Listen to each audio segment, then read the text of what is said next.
All right, we're live. E, you there? Eric, you there? I'm here. Happy Groundhog's Day. I've been in my hole for a couple weeks. Yeah, I hear you. You must have gotten that video I sent out yesterday when I said I was going to fire your ass for not showing up. But how Well, dare I you would have got. not I would show have up gone to to a job? HR. Yeah, I would have gone to HR in a minute. You can't fire somebody like that. And I hope you wouldn't withhold my paycheck because you've been withholding it for 2 years now, 3 years. So Yeah, what's another that's week? once I start seeing money, then you're going to start seeing money. Well, What's we're on the going on, five dude? year plan. We're on the 5 year plan, Rich. We're 60% of the year, 60% there now, right? Yeah, the money starts rolling in on year five. Don't worry about it. It's going to happen one day. I guarantee it's going to happen for us one day. I, All right, I could brother. get How more. you been, I man? could get more money betting on octopus in the Super Bowl. A lot of people didn't know what an octopus means, but we'll talk about that later. Yeah, I hear you. I hear you. So what's up, man? Everything good? Yeah, everything's good. Yeah, I've been busy at work. My mom had surgery. It seems like everything's coming into fall right now. Coming into place. So yeah, I'm ready to talk some sports on a day where there's not really that much sports going on. Well, you know it is. There's really not that much sports going on because the 2 weeks between the Super Bowl and what's going on is like they try to like kind of is that I think this is the kind of the 2 weeks like in the sports year where they try to force feed you stuff. Like you're gonna watch stuff, like different types of sports and all of a sudden make a big deal out of like curling or something, just to maybe keep people's attention off the fact that the Super Bowl is coming up. But yeah, I think they're trying, and I think there's a little too much of force feeding like sports that really are kind of redundant in the 2 weeks, adding up to the Super Bowl. What do you think about that? Well, yeah, and you know what, Murphy? You got the NBA, you got the NHL, you got college basketball. Nothing's. And I was sick thinking the other day, Rich. I Yeah. don't know about you, but I think baseball is my favorite sport. I've been thinking. I just can't wait for baseball to start. I got my Yankee opening day tickets. I'm planning my baseball trip with Ben already. It's like, and the Caribbean World Series is on. It's on MLB Network. It's in English. You got Puerto Rico, Dominican Republic, Venezuela, and then you got Japan. I don't know how Japan made the Caribbean World Series, but yeah, I'm still trying to figure that out. But I was thinking of baseball, but Rich, you look at these people. I've been reading on Facebook and social media. Nobody's going to watch the Super Bowl this year. That's what I hear. You know what? I don't want to hear it because you are watching the Super Bowl, correct? You know what? And you want to hear some? I heard that same thing that nobody's going to watch the Super Bowl. The NFL is a juggernaut, and when they say nobody's going to watch the Super Bowl, that means like billions and billions of people, maybe a little less than in the past. Still, millions of people are watching the Super Bowl. Now, in the past, there have been things like what is it, the Daytona 500, or think about these big events that have actually changed their day after years of having it because the Super Bowl was going to be on that Sunday. So NASCAR, which listen, outside of New York, it's a huge sport, but NASCAR used to have the Daytona 500. But the fact that the NFL is moving towards maybe another game just so they could get it to like kind of a weekend where people could have off on Monday.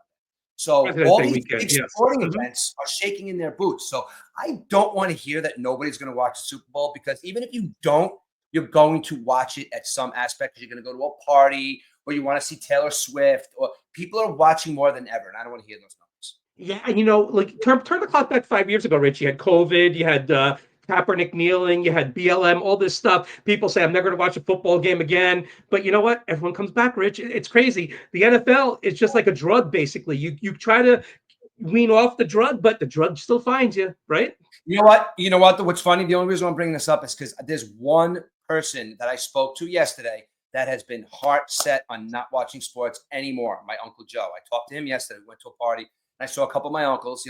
They Yep. actually they listen to the show, which is my cousin Kelly. It's so funny. My cousin Kelly comes up to me and I swear to God, she says to me, "What the hell happened to Edubbs? Oh Where's Edubbs? God. We love Edubbs." Sheesh. And I said, "I don't Wow. know. Like I don't know where he is. Like I might Wow. fire his ass." I But feel I said, honored. I have a fan club, Murph. yes. But the point I'm trying to make is, I was talking to my uncle, and my uncle was a big Yankee fan. He used to play basketball a long time ago. He's a retired police officer, But he's a retired police officer. He said, "Rich, I said I was never watching sports again, and I am not after the whole kneeling thing. That's what he said. This is his. I'm not going to go into why, but it was because of the whole kneeling thing." And he's one of the very, very few people that have actually stuck to his guns and said, "I have not watched a sporting event Now, is since." that basketball, baseball, football, hockey, anything, Rich, or is it You just know what it is? football? He's look, he's not the hugest. He's a big sports fan, but not a huge sports fan. Like he was a big Yankee fan. And I can remember when I was a kid, like I would go visit my grandparents in Staten Island. And I remember he was younger at that time too. And like, he would take me up to the basketball court and we'd play basketball. I'd watch him play basketball with his friends. And, but I never remember him being like a huge, like, sports fan watching, but he's a fan and he's a Yankee fan. But he says, Rich, I don't watch sports anymore because of all the garbage that's going on. And I said to him, like, there is a lot of garbage going on, but I just, that's my release. Like, no matter what happens in the NFL, it's people that are involved in an organization, and it's not the organization, because people get into an organization and make it bad, like the cops. It could be a construction worker. You can't pinpoint a bad occupation or a bad group of people by one or two bad eggs, and goes across the board for everything. So I have to kind of look at sports prospectively like that, because when I am having a bad day or something, sports is always my release.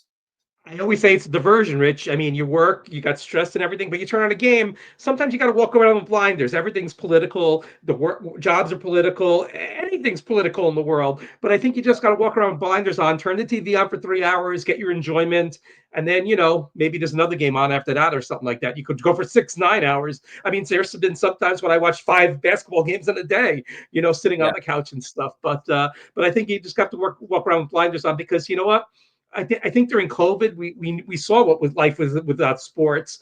And, I'm resorting to watching a video game of football. That's my sport. I'm watching 2 guys play Madden. And it's like, wow, this is the most action I've seen in months. But, then I had the pizza contest where I was eating pizza every day. I was keeping people entertained. How many slices. And at the end of the day, I know you don't want to talk about it, but I'm just going to, it's sports related. Say COVID killed the entire world. Just killed us. It killed us socially, killed us physically, killed the entire country monetarily. Our country was destroyed because of COVID. So I saw something new on the news this morning, though, Rich, and it shows maybe we're coming out of our shell 5-6 years later, whatever. But I saw Starbucks is introducing free refills now. Why free refills? If you have, because they want people to sit in the coffee shop, they want people to socialize. Now, it might not be free refills on these these fancy drinks. It might just be coffee, but it's gearing people to come back into the coffee shop, sit around, talk and stuff like that. Because I think for the past 5 years we've been trying to wean our way back. We're trying to get there, but you're right. I think COVID did change the world, schools and everything. I mean, you call it what you want. It's still going around, whatever. But you still see people wearing masks. But I don't want to talk about that right now because no, I hear you. But it was kind of in that aspect. It was kind of sports related, because I'm going to go off on COVID later. But I'm doing a political thing later on. That's going to be on the Murf show, right? That's on the Murf. What is it? What's the new show that you guys do? Everyone has a story or something like that, right? Shooting the breeze. Everyone's got a story. Absolutely. Well, I got a story for you, Murf. You ready for this story, right? Yeah, man. Okay, so usually I'm in bed by like 9-10 o'clock at night, whatever. So last night Ben told me during the afternoon, he's on campus right now. He tells me he's going to go out with a couple of friends tonight. They're going to go dinner, and then they're going to a movie. Movie was in Hyde Park, whatever. He's crossing the bridge. So as a parent, and I'm sure you're the same way, you want to make sure that your kids are safe and stuff. So I don't know what happened, but I woke up at 12:30 and turned on my phone. And when you turn on your phone, you get all these notifications and stuff. I keep my phone off at night because if somebody wants to call me, they'll call my landline. But it's for work purposes. Work doesn't want to. I don't want to be bothered by work, so I keep my phone off. But I turned it on last. All the notifications coming in, and I saw one. It said there's a big trade, a blockbuster trade in the NBA. And I was like, wait a second, I didn't have my glasses on, blurry, you just wake up. I put my glasses on. I was like, wow. And then I texted Ben, and he says, yeah, what a trade. He goes, what are you doing up this late, Dad? I didn't want to tell him when I was up, but you know what? He was back at campus, so all was good in the world. But yeah, kind of an ironic way to figure out this, to see this blockbuster deal. And it shook me, basically. And I had to go back in this morning and say, was this reality, this trade? Yeah. Now, what do you like? Why do you think that this came about? Now, what I mean is, in this day and age with social media and Twitter and all these platforms where people find stuff out, like, on the drop of a hat. Now, why do you think that something like this could have been hidden for so long? Or B, do you think it was just kind of like just some spur of the moment thing? It's like, yeah, well, I don't see know these stories. I don't know if you believe. I'm gonna give my opinion on it. I don't like it, but go ahead. Okay, so I don't know if if you read the stories that came out, but Anthony Davis has been hurt for a couple of days now. I don't think he was with the team last night. The team's in New York. They played at the Garden last night. They beat the Knicks, the Lakers. But Anthony Davis texted the team, congratulations. LeBron James was eating in a restaurant after the game. He didn't even know. I didn't see any word of it on the internet, Rich. Nowhere, not even on Twitter. There's a website, uh, sports rumors, trade rumors. Right. This just hit me like a ton of bricks, because usually you hear stuff like the Mets, for example. The Mets looking for Dylan Cease, Michael King. I mean, that's the rumor, and if it happens, well, we know Right. about it. But this There wasn't just even any really, rumors of it. There wasn't this even came any out of rumors. nowhere. Yeah. Yeah.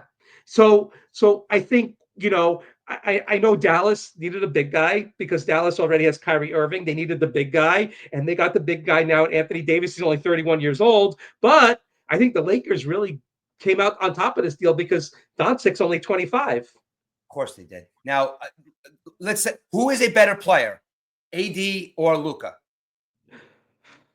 You know, You didn't have you to know, think. look, Go ahead. I'm sorry. yeah, Luca's been, that he's not conditioned well, he's overweight. But then again, Anthony Davis has had a career where he gets hurt all the time. He's made of glass. So I think Luca's the better player. I mean, don't get me wrong on Davis. I'd want him on my team any day, but he's 31 years old. Luca's 25. And now Luca's playing with LeBron James. Now, that's a good thing because LeBron James could actually teach Luca the fundamentals of the game. And we know LeBron James, I know you don't like him. I mean, No. I'm not the LeBron James fan, but the guy's really his body's amazing. He's in great shape, I think. I understand that, dude. But you know what, though? I smell this smoke or fire from somewhere from this trade, man. I don't trust LeBron James. I just don't. I think you know how I think that this went down? I think that the way this went down was maybe a couple of nights ago. Maybe AD didn't play again because I think Anthony Davis, whatever the hell his name is one of the biggest babies in the entire league next to LeBron. Because even when he sat out that playoff game last year, now in my eyes, what happened is LeBron went to the owner and said, "Look, I am tired of this guy not giving 100%. Said we got to figure out something, to trade for him or something. But you cannot let him know that I said this to you because me and him are friends, and I don't want to hurt his feelings. And I do feel that this day and age that LeBron James still looks at his image as this nice guy image. I think he probably buried Anthony Davis and said, this guy sucks. He's not pulling his weight. He's always hurt. He sat out a playoff game last year. I need somebody that's going to come in here with some young spunk. Now, young spunk is not Luka Doncic. Luka Doncic is a top 3 player in the NBA, dude. Now, I would love to know how Kyrie Irving feels about this trade. I would love to know last night or this morning if Kyrie Irving is not sitting in Mark Cuban's office right now, which Mark Cuban, we all know, he's kind of threw his hands up with the Dallas Mavericks anyway, and demanding and saying, what the hell did you guys just do last night? Are you guys out of your mind? They went further than the Lakers last year in the playoffs. Correct me if I'm wrong, but so why is Dallas trading away a top? Listen, I know he's hurt. I know people say he's getting a little lazy. Is what it is. But besides that, he is a top 3 player in the NBA. Why does the Lakers / LeBron James get to say, you know what, go get me Luka? Why? Well, don't forget Anthony Davis and Jason Kidd. They have a friendship going. Jason Kidd was the assistant coach of the Lakers when they won the championship in the COVID season. So Jason Kidd, coach of the Mavericks now. Maybe they wanted to do that because they're friends and stuff. But I It think makes no Kyrie's going sense. to like It this. makes I no think sense. Kyrie's going to like this trade, though, Rich. I think Kyrie's going to like this trade. I disagree because Kyrie and Luka played very well together last year. Am I right or wrong? I mean, You're right. I'm a huge hater of Kyrie Irving. Well, he used to be. But anyway, but watching him as he gets older and as he gets more mature, it's like he is one of the most amazing ball handlers I've ever seen. And for an outlet like Luka, who could hit the ball from anywhere, now you're getting Antonio Davis is a big man on the inside. You don't know if he's going to have the sniffles the night before. You don't know if he cut his cuticles wrong the night before, if he's going to want to play. That's a big problem in the NBA and why people are not watching. I'm going to get into something about that in a second when I'm done with LeBron. But somebody said something the other day that would be super hard to do, but would be the way to save basketball when it comes to this kind of thing. But I think this trade, I don't like this trade. I think this trade was done I think this trade was done shady. I just do. And I think that there's something behind it. And I'll tell you right now, if Kyrie Irving is pissed off about this trade, we are going to hear about it because he's never holds back when he wants to say something. So Don't I do forget, believe that. Doncic's been out since Christmas, so he has been around the Mavericks and stuff. But the Mavericks, they're not doing too bad this year. They're doing pretty good actually, I think. But 26 wins.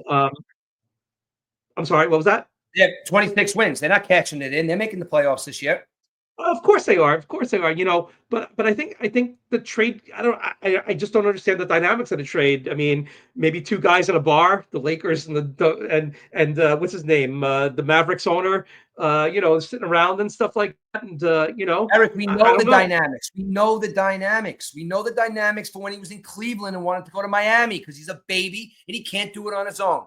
He's know the dynamics of LeBron James. I'm not taking anything away from the man's ability and his physicality. He is one of the greatest athletes ever to play this sport, but he's a child in a 40-year-old brain. He can't just deal with what he has. And again, this is my argument, and I'm not going to talk about this with you, but I hate these arguments with these young kids about LeBron and Michael Jordan.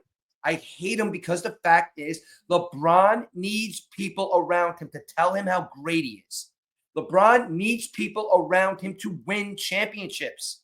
Michael Jordan was given a hand of players and never complained about them. You could say all you want about Scottie Pippen, how he is one of the greatest players of all time. And it was because of him that Jordan excelled. But not one time did you ever say in public that Michael Jordan wanted to leave the Chicago Bulls or have somebody traded. It might have happened. There's rumors. I don't know. But he never complained about the people he was on the court with. When I mean complain, he never went behind the person's back to the owner and said, I don't think this guy's pulling his weight. He needs to be traded. But don't let him know I said this. And on the other side of the court in the 90s, you have LeBron James saying, you have Michael Jordan saying, what's going on with Steve Kerr? There's something going on in his head. I'm going to approach this right now. We're going to punch each other in the face. We're going to take care of it on the court. And I'm not going to demand a trade, or I'm not going to demand that Steve Kerr be traded just because I had a fight with him. LeBron James is a me guy. And this trade last night is 100% why that happened. It's because he was disappointed in the way Anthony Davis has been playing. So he goes and gets a top 3 player in the NBA. It's not fair. I'm not even saying it's fair. I don't care about the fairness of it. It's just I can't stand that he gets whatever he wants, even when he tells you he didn't want it. Yeah, no. So you're thinking that LeBron wanted Davis off the team. That's what you're saying, Rich, right? 100%. Even though he's had some success with the Lakers in the past, Davis, yes. Right? But he hasn't though. He's had playoffs. He went to the playoffs, and when they needed him most, they lost Game 3 last year because AD didn't play. You know what, though? I kind of agree. Doncic is a generational talent, Rich. Yeah. Anthony Davis is not. Davis is not. His mom is smoking hot, dude. Just another plus on his end. And the thing was, Doncic, he wasn't even on the open market. It just came from nowhere, basically. So maybe it's true because they showed LeBron James in the restaurant last night, and he's shocked about the trade. But it could be an Academy Award act by him, basically. Yeah. Some people say that George Bush looked shocked too when he heard the towers went down, but that was a conspiracy theorist that feel that. Now, on the flip side, though, I do hear rumors about Giannis and Antetokounmpo coming to the Nets this week. The trading deadline's on Friday. How do you feel about that? Giannis to the Nets and DeAndre Fox to the Nets. The Nets have all these draft picks now, Rich. They're going to tank this year, so they might as well trade some of these draft picks away and get some good, try to build up a team again. We saw, they had the big 3, Durant, Kyrie Irving, and Harden, and that went nowhere. So now it's time to build from the bottom up again, I guess, right? I don't think that'd be good. I don't know, man. I don't think that'd be a good move, to be honest, man. I just don't. I mean, look, I know you're a Nets fan. I think, I just think the Nets can't get out of their own way, man. They tried to go that way with Durant and Irving and what's his name, Harden over there. And then they tried to do it with the young guys. And it's like, I don't know. It's like, I honestly, Eric, I think they had the same exact problem as my Jets had. It's like they just can't get out of their own way. They can get superstars or they can get number 1 picks, but they just cannot do the right thing when it comes to getting people to play together. I don't think that's a good landing spot for Giannis, man. I heard Giannis going to the Celtics. Wow, and the Celtics have been struggling too, Rich. They haven't been playing Yeah, that great yeah, this year. yeah. But I was going to take a step back. And I was going to say, and I think we spoke about this before, but any team name that has ETS on the end of it has trouble, right? Well, yeah. Well, yeah. Mets, Jets. I mean, but it's come to a point now where it's these owners, and I think the owners. Okay, now I don't care how much we talk all the time. We don't give a shit what these contracts are because me and you are going to continue to buy the hats. We're going to continue to go to the games, so we have no right to complain about how much money these guys are making because we are contributing to it, and I'm not going to complain about it. I am going to complain, however, about these owners just treating their teams as an investment. I know, listen, I understand it's an investment. I'm not saying, but this is an investment that affects a lot of people's just emotions. It doesn't affect their livelihood. It doesn't affect their money. I'm not saying that, but the people for years, hundreds of years, have a lot invested in these teams. So when me and you are Mets and Yankee fans and we hear our team is spending millions of dollars on players and they go over the luxury tax, and then you get a team like, I'll just use the Seattle Mariners as an example. I'm not Seattle. Well, maybe Seattle Mariners as an example, or Tampa Bay Rays as an example. They get all this money, and the billionaire guys like, this is my, there you go. This is my profit from owning a professional team. So I'm just going to put it in the bank, and I'm going to forget about my fans by going out and getting players.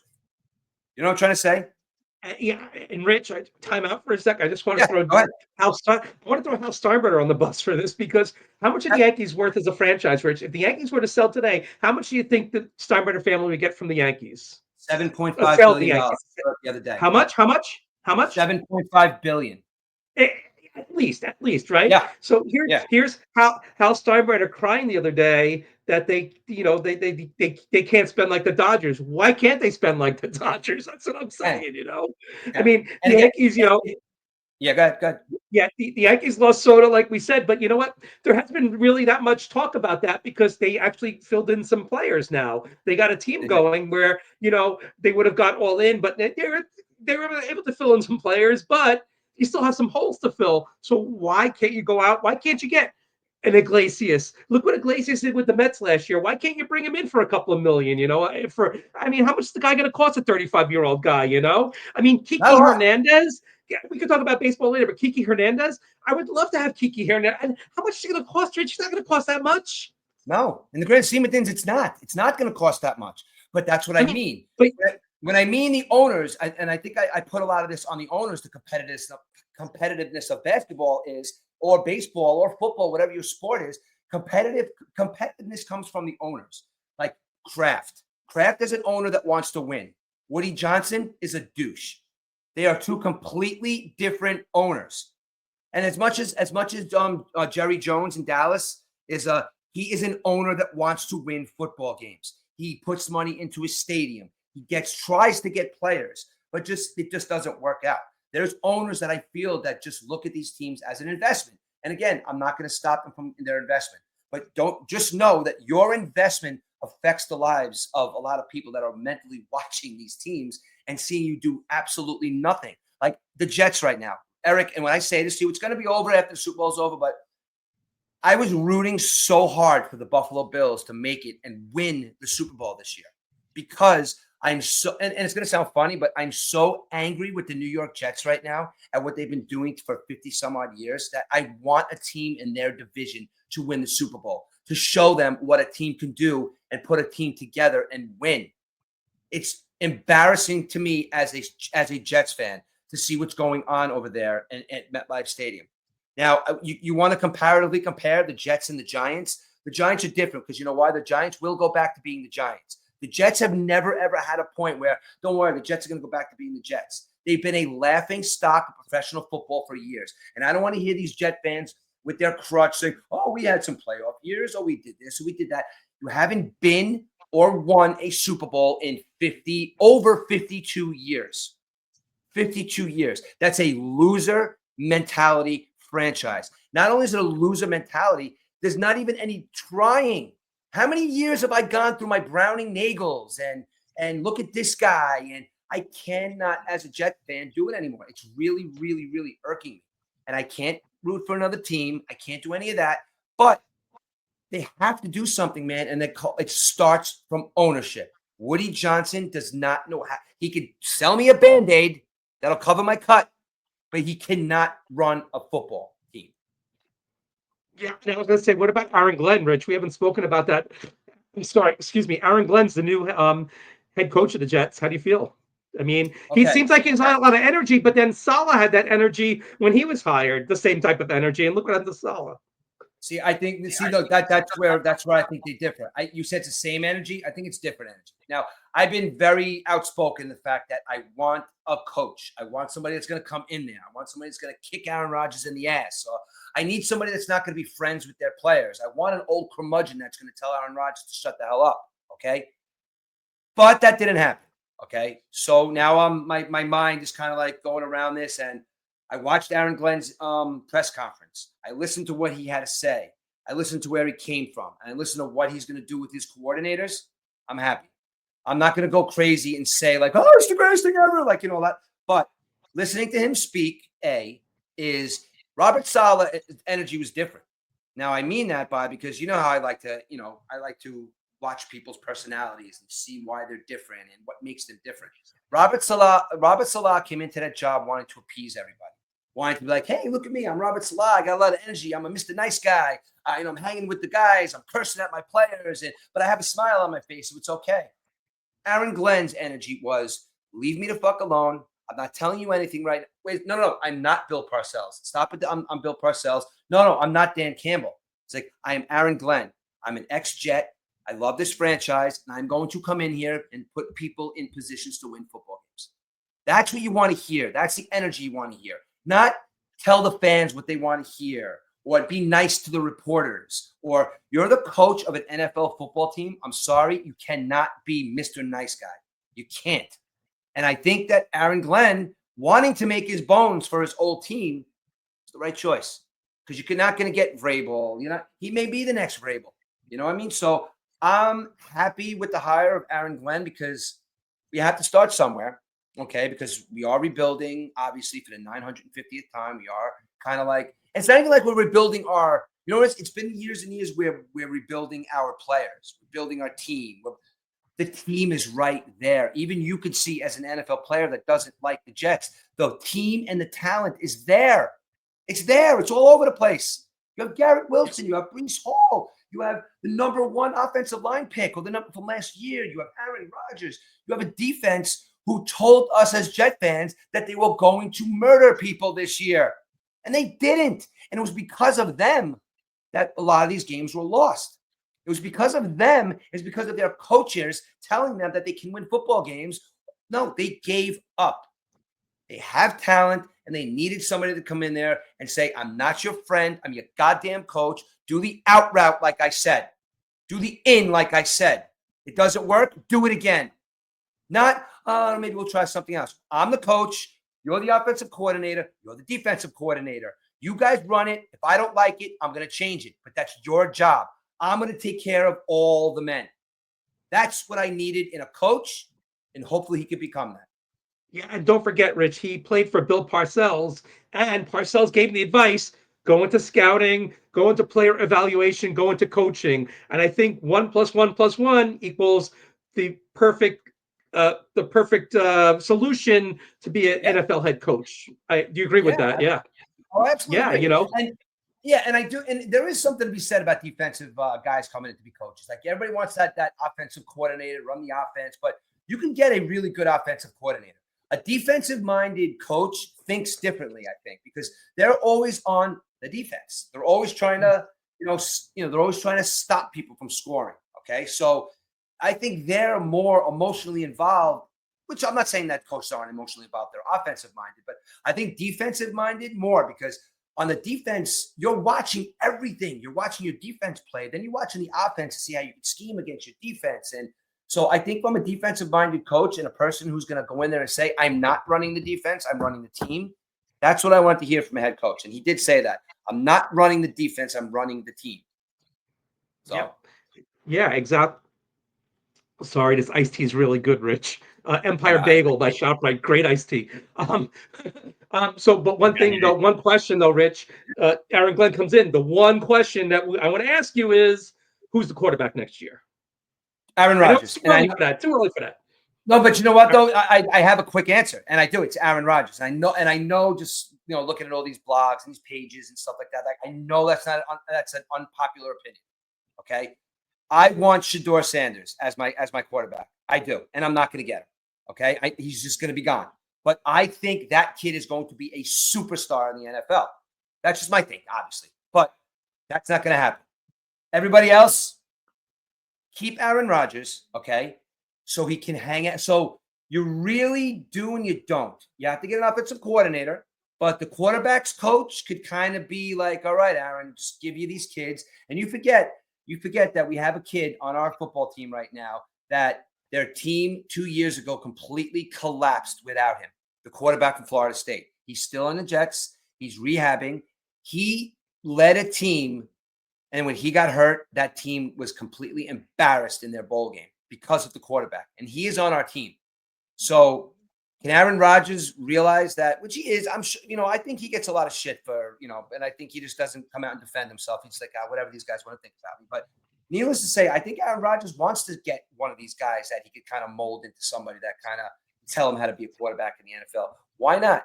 So the draft is coming up. The only quarterback I want is Shador Sanders. He's not going to be there. So Aaron Rodgers I want as a quarterback in the New York Jets. Now I'm willing to debate that with people because I have my other reasons, but I think Aaron Rodgers needs to be the quarterback going in year one with Aaron Rodgers.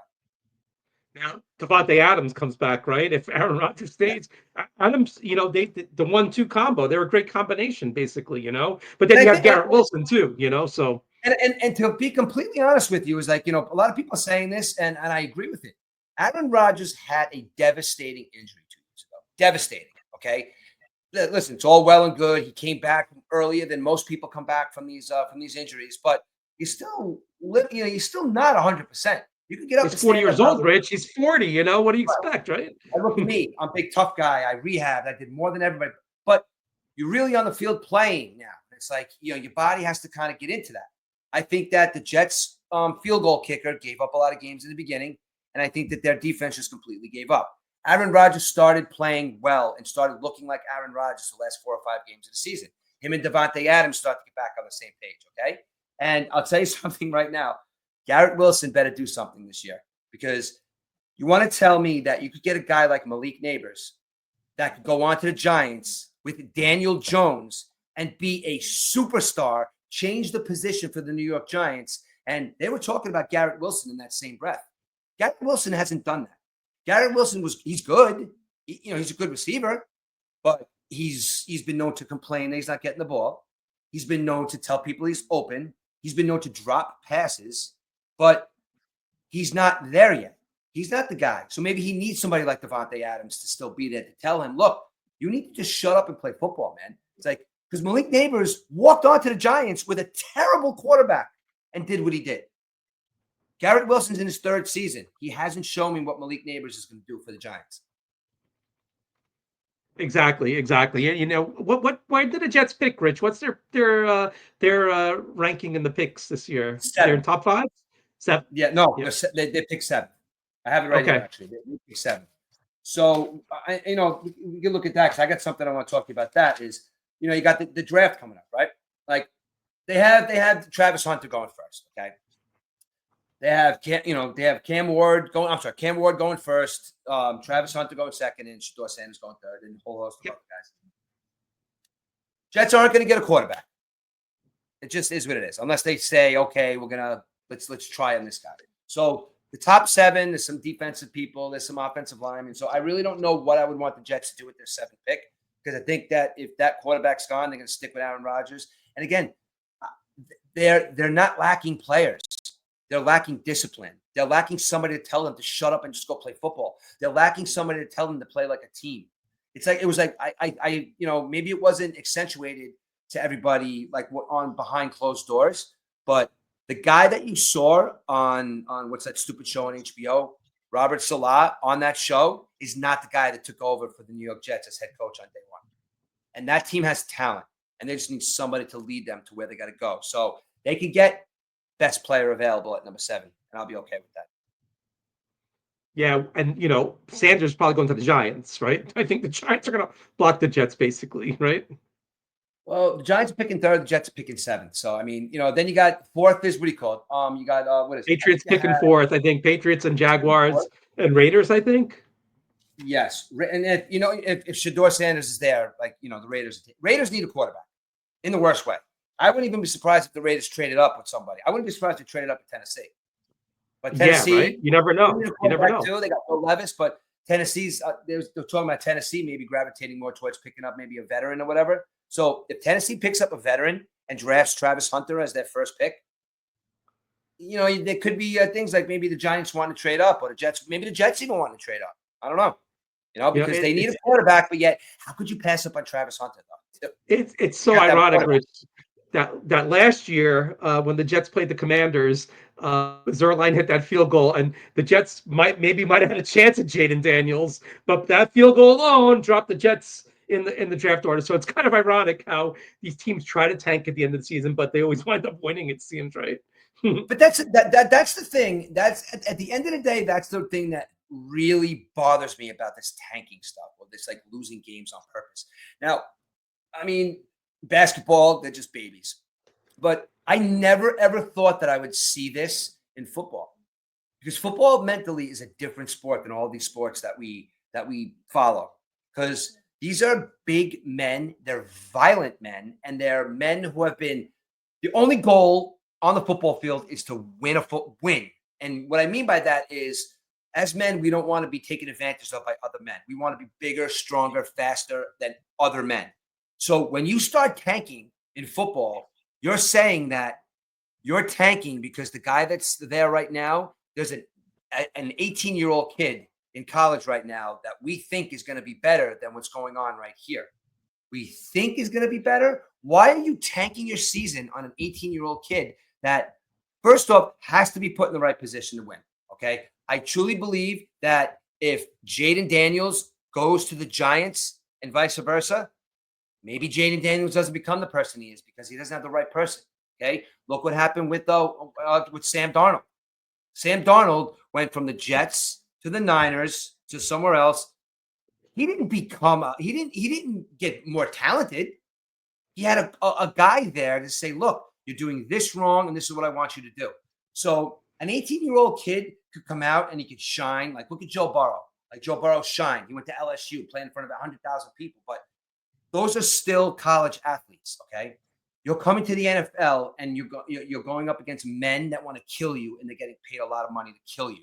So you have to put that 18-year-old kid in a proper position because, A, they're only 18. They have no life experiences when it comes to being out in the outside world. I don't care if you played at a huge college. You're still not in the real world yet because you still have people coddling you. You still have people taking care of you. I think these quarterbacks have to be put in the right position. The Jets, how many years have we heard that the Jets had the guy? Oh, this guy's got the guy. But they were put in a bad position. Look at Sam Darnold again, okay? The guy almost went to a Super Bowl this year because somebody grabbed him and says, what are you doing? Your mechanics are off. Why are you throwing the ball this way? The Jets have not been able to do that. Cleveland has not ever been able to do that. So Jaden Daniels going to the position that he was, perfect position for him.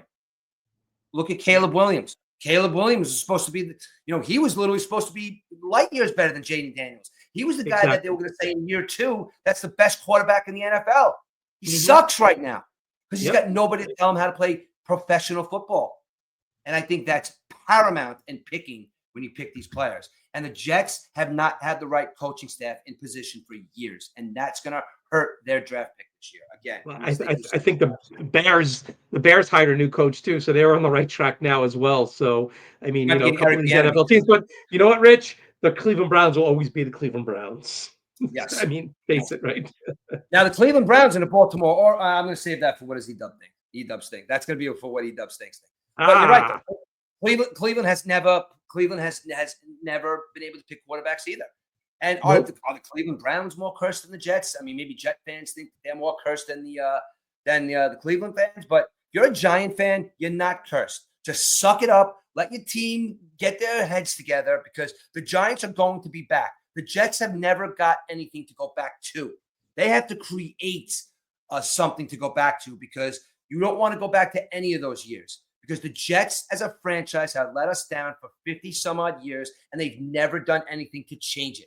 So Giant fans, suck it up because those Giants will be back to being the Giants. The Jets do something to create some kind of team atmosphere or some kind of legacy for your team because 50 some odd years is nothing. Okay, nothing. And Jet fans, I hear, oh, they had a good season this year. No, their franchise has been in disorder like the Cleveland Browns their entire existence.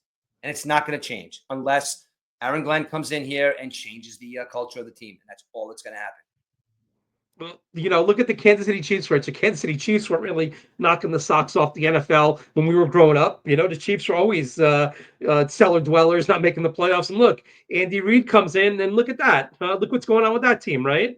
Andy Reid, one of the greatest coaches ever, goes to a team and completely changes the culture. What's your views on Mike Tomlin, Rich, as a coach? I mean, the guy's been around forever. We know the Steelers don't like to bring in new head coaches and stuff. The guy always has a winning record, but he hasn't won, too many championships. Love Mike Tomlin. Love him. I would take him in a heartbeat. And I think Mike Tomlin gets a lot of shit because he's not so vocal. And when he does talk, Mike Tomlin's one of those guys that doesn't say much, but when he speaks, he says a lot.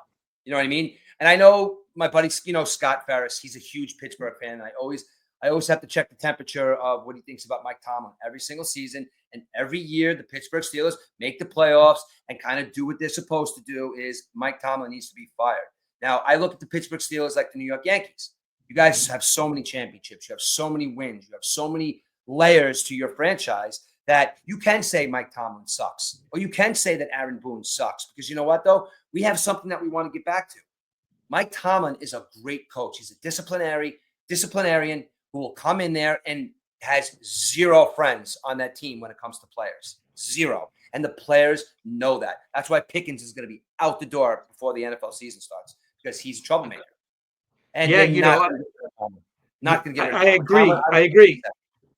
Yeah, I agree. Some teams have that cancer on the team, and these head coaches don't want to deal with it. But and the same thing was with Antonio Brown. I mean, look at Antonio Brown, right? Didn't Tomlin coach him basically? And he, right? He was a Steeler, Antonio Brown, right, for a long time. I think, I think that I think you're talking about something different with Antonio Brown. To be completely honest with you, it's like, all right, let me ask you a question, okay? How could you go from? I have an answer. I want to see what your answer would be. How would you see if you see an elite wide receiver like Antonio Brown? Elite. He came in, he was elite. And then just that eliteness just stops on a dime. And all of a sudden, this is happening to him. And he can't catch on with a team. It's like, because you're looking at a guy who was a Pittsburgh Steeler. Just if he just shut his mouth a little bit and that went crazy, he might have been one of the greatest wide receivers to ever play. So what do you think happened to Antonio Brown? Rich, he just snapped. Look, he was on the Buccaneers and the game against the Jets. He takes his shirt off and runs away, basically, and that was the last we've seen of him.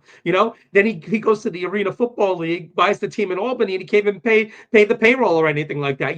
I don't know. The guy, maybe he just snapped, Rich. Mental health. It's a key. Yeah. Exactly. A lot of these wide receivers, though, they're entertainers, Rich. They get the first down, they're banging their chest, they're doing this with the first down thing. I mean, the guys are losing 38-0, and they get a first down in the fourth quarter, and they're still celebrating these guys. So I think it's the mentality of the wide receivers in the NFL. I think all those guys act like that. But though, at the end of the day, look at Mike Evans. Mike Evans is a total gentleman. He's what the prototypical wide receiver should do.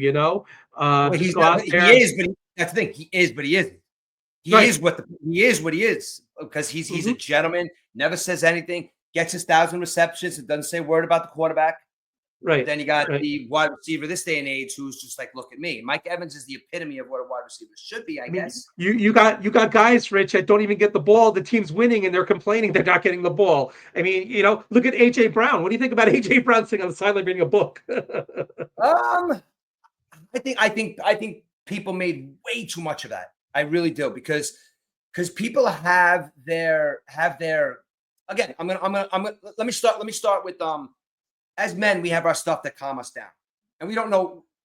We have whatever it may be. Maybe it might be your Dunkin' Donuts coffee or your whatever. I'm just saying, like whatever it may be. Like all men have that thing that they're just like, all right, I'm being very overwhelmed right now. It's like I just need to sit down and just like disassociate myself for a second. Antonio Brown outright said that he's a reader. He outright said that he does it all the time. but it became a big deal. So maybe he wasn't getting the passes he wanted. And he's like in his own head, he's like, I'm an elite wide receiver. So he's going crazy in his own head. It's like, all right, where's my book? Where's my book? Because it obviously wasn't a book he just bought. If you see it, it was tattered. You know, it was a book that he has. So he's like, where's my book? Where's my safe space? Where's my book? Where's my safe space so I don't kill anybody right now? So he's just like, I don't care what these people think right now. And he's reading his book. Because you know what he did the week after that, right? Kicked ass. Oh, He's yeah. He's an amazing wide receiver. And you know what he did with the Super Bowl too? He's probably have a great Super Bowl as well, right? And I think, like Antonio Brown, again, I think Antonio Brown has CTE written all over it. And this is going to be a very sad thing that I'm going to say right now, but Antonio Brown being this guy who's just like, I'm up, I'm just crazy, I'm this. He's unfortunately, you might hear about him taking his own life because just these guys with the CTE. Now, Eric, I want to tell you something that's fucking crazy. I'm sorry, again, I should curse, but you know Aaron Hernandez's story, right? You know his whole story. Yeah, sure, Now, yeah. Okay. And I watched documentaries, endless documentaries on him. Was he gay? Was he not gay? Mental health, CTE. Okay. Now, the newest documentary that just came out on him from Netflix is about him, but about his high school. Okay. Now, 3/4 of the documentary, of course, was about him. Okay. The other 25% was there's a picture of their high school football team. Aaron Hernandez is dead center. There's a offensive lineman to his left, and there's a middle linebacker to his right. These are 3 of the best players in Connecticut at that time, okay? We all know Aaron Hernandez's story. Boom, suicide, murder, gang stuff, okay? Go to the left, okay?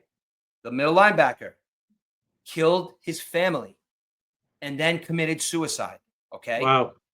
Okay, that's the middle linebacker, okay? Now, 2 years ago, fast forward, the offensive lineman, I could be getting them confused, offensive lineman, makes a 911 phone call, okay? Calls 911. Is somebody breaking in? Oh, it's my brother. My brother's breaking in. We have problems. He's violent. He's going to kill me. I know something's going to happen. Please come, okay? So cops show up to this guy's house. It's dead silent. What the hell's going on? All of a sudden, out of the bushes, this guy comes, shoots both of the police officers, and then kills himself. Now, this football team was the top-level football team in Connecticut. These kids were getting hit in the head like crazy. And these 3 players might have been Aaron Hernandez in different position for him. So CTE is a bitch for these players. And like Eric, picture just getting hit. Picture you sitting in your office, and the first 3 hours, somebody's just not hard. Somebody's just doing this to you all day. Just kind of like light taps to your head, all day long. You're going to get messed up because of that. Yeah. Do you think it was the high school, Rich, the conditioning the high school was doing? I guess he went to high school in Connecticut, in Bristol or something like that, where ESPN is basically. Yeah. Eric, I don't think that's what it was, but I just think CTE in general on football players. And I think that it's very hard to combat that, dude. Because football is going to go away if they give more restrictions. Like, tell me this: if there's a day when you wake up and the NFL says, you know what, though, the quarterbacks are going to wear flags, everything else is going to be the same, but the quarterbacks are going to wear a flag. Would you watch football? Look at the guys wearing the Guardian caps, Rich. You see those big helmets the guys are wearing? And I saw a couple of weeks ago, the guy was wearing it and still got hurt wearing that Guardian cap thing. But that's the thing. I'm going to say I'm okay with that. That's the point that I was going to make next. If you want to make these guys wear big, goofy helmets if they want to, if it's going to stop them. Junior Seau, you remember him? Nicest guy ever. Shot himself in the chest and left a note saying, please look at my brain. Pleading before he shoots himself in the chest because he didn't want to destroy his brain because he wanted them to research. Now, like I said, football is our sport. We love it. But these men are doing horrendous things. And that's not the guy they were when they were 15 years old. This is the guy they became because their brains have been beaten up for 20 some odd years and they can't help it. But look at rugby, Rich. Rugby's played the same way, but rugby's with like notepads and stuff. And those guys are pretty rough on each other as well, right? So we never heard of that coming, maybe because we don't have rugby in the United States, but maybe it is something out there. But yeah, I don't know. I don't know how to combat this, Rich. The NFL makes so much money. I can't see the NFL saying, hey, we're going to wear flags. I mean, look at the Pro Bowl today. Who's going to watch the Pro Bowl 3:30 to watch a flag football game, right? Nobody. Right?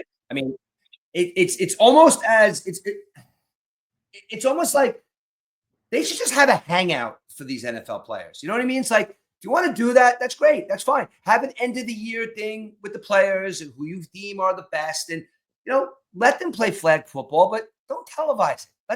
Let them be. You know what I'm saying? This is what I mean. This is what I mean by this whole CTE thing and everybody mental health in their brains. Why don't you just not televise it? Maybe let some fans there, okay, but not televise it and say, you know what, guys, this is for you. Go out there and be 15 again. Go out there and be 16 again. Break each other's chops. Let them speak freely. Let them play a flag football game where they don't have to worry about little Johnny saying that you suck. Just take it to heart, but let them go out and be 15, 16-year-old boys again. Let them disconnect from their brains and be like, wow, this is what it was like when I used to hang out with my friends.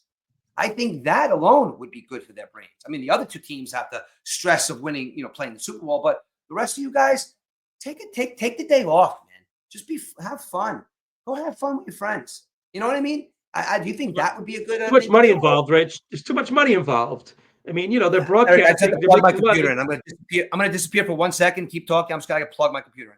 Yeah, no problem. Yeah, no, they promote this thing. People actually watch it and stuff. People actually to bet on it probably too. So I don't think the NFL is going to take away that and just have a bunch of guys come and just go to a stadium and just hang around and stuff. Also, Rich, I just want to bring up the point that the book that AJ Brown was reading, it was called I think it's called Inner Excellence, and it went up. Sales went up 53 million% on Amazon. That's 53 million. So that's great marketing for AJ Brown, right? I think the author should give AJ Brown a cut of that book sales. You know what?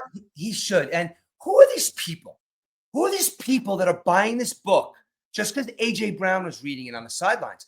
This is what America has come to. This is, again, we're not going to go on a political rant, but Rich, no, you could go like, you could say Taylor Swift's wearing a leather jacket, an orange leather jacket, and millions of people are going to go out and buy an orange leather jacket because that's what they want, Rich. It's the fad thing. It's a fad. It becomes a fad. I have a serious problem with the Super Bowl right now, and I will talk about the Super Bowl. I'll give that. As a matter of fact, that might be another what does Edubbs think too. But I got a serious problem with one of the attendees that are going to be at the Super Bowl this year, and it's not Taylor Swift. I'll tell you to you now. You know how I feel about Caitlin Clark, right? Oh, yeah. I love her, dude. I think that she is the most intimidating / best player in her sport, most dominating player in her professional sport right now. She is going to be sitting in the box. She's a huge Kansas City Chiefs fan and a recent friend of Taylor Swift.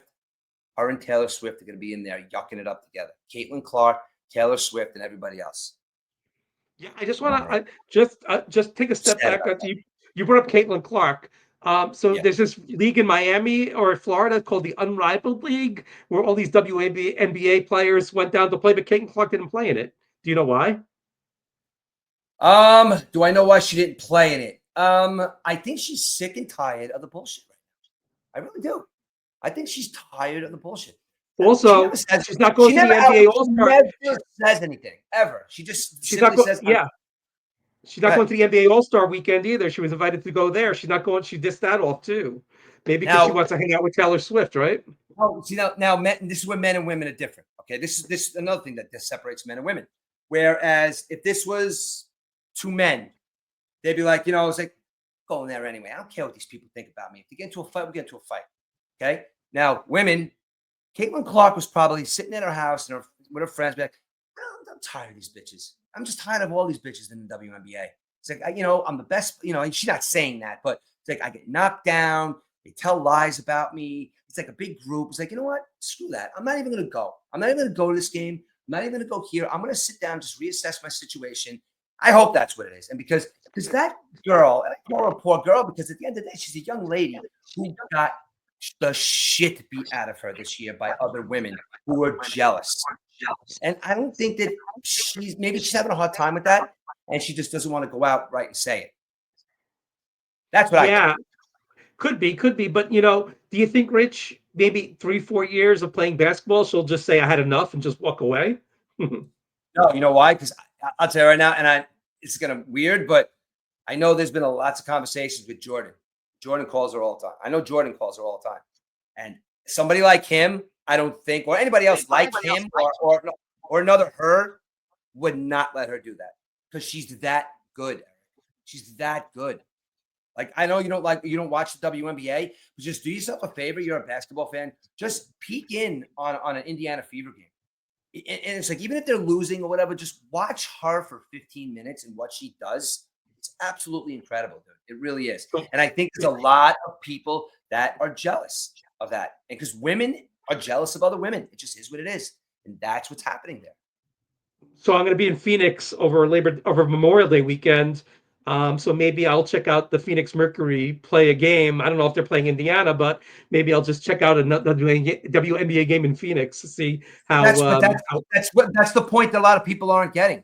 You won't get what the NWA is supposed to be by not watching Caitlin Clark, because you have to watch her. And I'm not saying you have to, because you have to watch how much better she is than everybody else. It's not even like Michael Jordan, to me, is the greatest basketball player that ever lived, but there's millions of conversations you could have. There is no conversation to have right now about the greatest women's basketball player of all time. Even in her second or third season, she is the greatest woman basketball player ever. Cheryl Swoops said it. Reggie Miller's sister said it. And of course, you got your haters saying, like, you can't revolve the league around one player. Well, then get better. Because you know what? People are watching your sport because of her. Women are going to get $1 million contracts because of her, not because of Angel Reese, the way she plays the game. She's not getting $1 million contract because of that. She's getting $1 million contract because Caitlin Clark said so in her play. That's the reason. And these women have to, at some point in their lives, put their stuff on the shelf and be like, let's respect her. We tried to beat her up, but you know what? This year or next year or maybe 5 years from now, let's respect her, because we're doing pretty damn good right now. People are watching our sport more than ever. And you know what, though? She's not asking for it, but let's give her a little thank you, because she did it. She did it. And I don't want to hear Angel Reese talk about her skin color either. I don't want to hear that, because that's nothing to do with it. She's the best player ever to step court on a WNBA court. And I'll say that, and anybody wants to call me on it, because I've only been watching WNBA for a couple of years. Maybe there is somebody in the past that's better, but she does more for her game now individually than any professional athlete in sports right now. Look at the ratings, Rich. Your ratings went up last year because Caitlin Clark joined. And look, when Michael Jordan joined the NBA, I mean, in the late 70s, early 80s, the NBA finals were on tape delay, for heaven's sakes. Can you imagine the NBA finals being on tape delay nowadays? Jordan shaped the league, basically. And Caitlin Clark's doing the same thing in the WNBA as well. But you were talking about, before we just talked about the basketball, you were talking about her at the Super Bowl. What was that about, Rich? You had a comment about that? Well, I just don't like the whole Taylor Swift thing. It's like, and again, not that it's the NFL is doing it on purpose, and they don't have to. I don't care. That's not the part I care about. Taylor Swift can come watch a football game. I don't care. She could marry Travis Kelce for all I care. But I just know that there's conversations going on with the Kansas City Chiefs right now and saying, make sure you please get Taylor in that booth. Make sure you get a kiss from Taylor Swift and Travis Kelce at the end of the game. I'm still waiting for Travis Kelce to bring his manhood back and be like, this is crazy. Just let me play goddamn football. But it's not happening. It's not. And it's driving me up a wall that the NFL is doing it on purpose. When you see the profits, not even the expenditures, the profits that the NFL brings in, do you really need a bunch of 14-year-old girls going to your football games just because they think they're going to see Taylor Swift? Your tickets are going to sell to people who want to watch football. They can see Taylor Swift on television. They're selling tickets to 14-year-old girls just so they can get a glimpse. If you watch some of these Kansas City Chiefs games, it's embarrassing, Eric, where you see this instead of the field. It sucks, dude. And I know I sound mad, and it wouldn't be a Murf and Edubbs show if I didn't yell and scream about something, but it's just they don't have to do it. She could be a fan, but they don't have to do it. And Caitlin, what are you doing getting wrapped up in that circus? I don't know. That's what bothers me. The NFL probably could have saved some money with the halftime show having Taylor Swift do it, because she was going to be there anyhow, right? Just bring her out of the seats and let her sing, right? Could you imagine what her publicist would charge the NFL so she could sing at the? You're going to tell me that she hasn't been asked She's been probably asked numerous times, but that price tag will be what 5 times the amount of, let's just even say, Bruce got or whoever got. She's not going to do it for that reason. So it's embarrassing, man. It really is. I would think NFL does not have to do that. They the don't. NFL will put NFL will put the Super Bowl on pay-per-view. If that was the case, Rich, we'd have to pay to have Taylor Swift sing, not the NFL, us. $9.99